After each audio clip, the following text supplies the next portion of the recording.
ఓనర్ని పిలిస్తే పొట్టోడు వస్తున్నాడు. నేనేరా ఓనర్ని, సింహం, దొర సింహం. సింహం అంటే అడవిలో ఉండాలి, బోల్లో ఉండాలి, జూలో ఉండాలి. ఈ బార్లో ఎందుకున్నారా పోరంబా కదవా? మా అయ్యగారు మందు అడుగుతున్నారు, ఇవ్వరా మందు. ఎవర్రా మీ అయ్యా? నీ అయ్యా Veeraswamy, Venkataswamy, Anjaneya Swamy, Ramaswamy, Narasimhaswamy, deputy commissioner of police Krishna జిల్లా. బస్తీ మీద సవాల్, అరెస్ట్ హిమ్. కొంచెం తెక్కుంది, దానికి లెక్క ఉంటుంది. ఇప్పుడు నువ్వు మాకు మంది ఇవ్వలేదనుకో, నీ గుమ్మడికాయలోకి బుల్లెట్లు దిగిపోతాయి అంతే. నేను ఈ బార్ ని రూల్స్ ప్రకారం లైసెన్స్ తీసుకుని నడిపిస్తున్నాను. మీరెందుకు గొడవ చేస్తున్నారా? ఈ టోపీ గాడు చాలా ఓవర్ చేస్తున్నాడా? ఈ బెంగళూరు సిటీలో ఈ దొరసింహైనా ఉండాలి, లేదా ఈ హెడ్ ఏడుకొండలైనా ఉండాలి. కమిషనర్ గారు మీరే డిసైడ్ చేయండి. Operation start. కుస్తీ. yes sir. నువ్వు గనక వాడిని కరెక్ట్ గా కాలిస్తే రేపటి నుండి బెంగళూరు సిటీకి కమిషనర్ వి నువ్వే.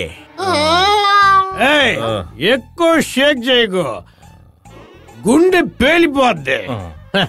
బార్లో సంపాదన అంతా ఈ పొట్టలోనే కనిపిస్తుంది. అయ్యా కమిషనర్ గారు, come and help me and join me to shoot him.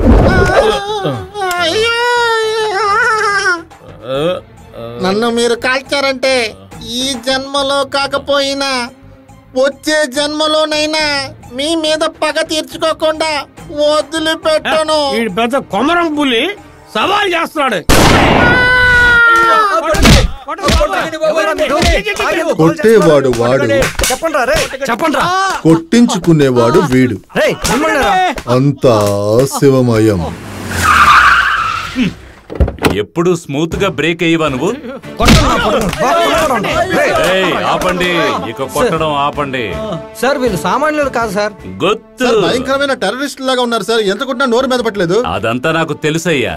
Shivaji Nagar లో దొడ్డు ప్రాబ్లం, న్యూస్ వచ్చింది, అక్కడికి వెళ్ళండి. హే హోగ్రి సార్. చెప్పండి.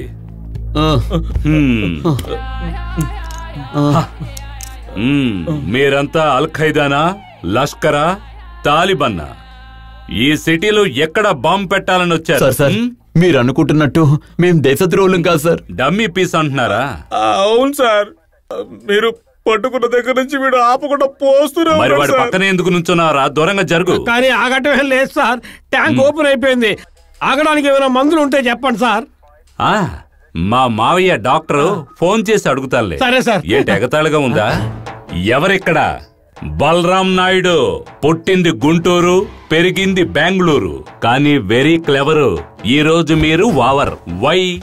నిన్న ఒక్క రాత్రి మీ మీద 16 కేసులు వచ్చాయి.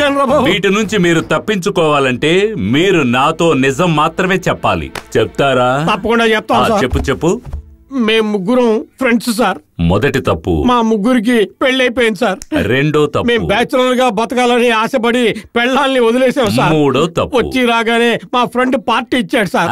ఇక్కడే కేసు మొదలైంది. ఆ పార్టీ తర్వాత ఏం జరిగిందో మాకు అస్సలు తెలియదు సార్. అక్కడే మీరు 7 కేసుల్లో బుక్ అయ్యారు. అయ్యో, దిగులు పడకండి, మీ ముగ్గురు తప్పించుకోవడమే కుదరదు. సార్ మా గురించి దిగులు లేదు సార్. ఈ రోజు సాయంత్రం మా గురుగారి పెళ్లి సార్. ఇప్పుడు వాడు ఎక్కడున్నాడో కూడా తెలియదు సార్. మీరే సార్ మాకు హెల్ప్ చేయాలి.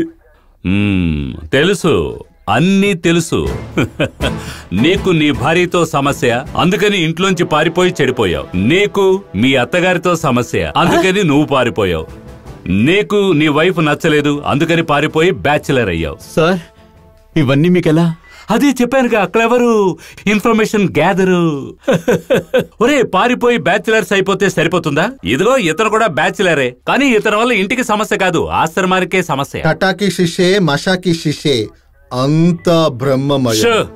ఇలా ఇంట్లోంచి పారిపోయి ప్రతి ఒక్కడు బ్యాచిలర్ అయితే దేశంలో 90% బ్యాచిలర్స్ గానే ఉండిపోతారు. రే, వైఫ్ ని లవ్ చేయండిరా, అప్పుడే లైఫ్ ప్రశాంతంగా సంతోషంగా ఉంటుంది. అర్థమైందా? ఇదే టైం దొరికితే చాలు పోసాల్లా అడ్వైజర్ ఇవ్వడం మొదలు పెడతాను. మీకు టైం లేదు, తొందరగా బయలుదేరండి. సార్ చూడ్డానికి మీరు గబ్బర్ సింగ్ లా ఉన్నారని భయపడిపోయాను సార్, కానీ మీరు చంద్రమోహన్ లాంటి వారు సార్. అవును. చాలా థ్యాంక్స్ తర్వాత నన్ను కట్టేసి వెళ్ళిపోండిరా, అప్పుడే చూసిన వాళ్ళు నమ్ముతారు. సార్. ఏంటి సార్ ఇది? నేను చెప్పాను కదా క్లెవరు. మీరు వెళ్ళేటప్పుడు ఆ బేకార్ను కూడా తీసుకుపోండి. వెళ్ళవయ్యా, వాళ్ళ ఆవిడ వెతుక్కుంటూ ఉంటుంది, తొందరగా తీసుకుపోండి.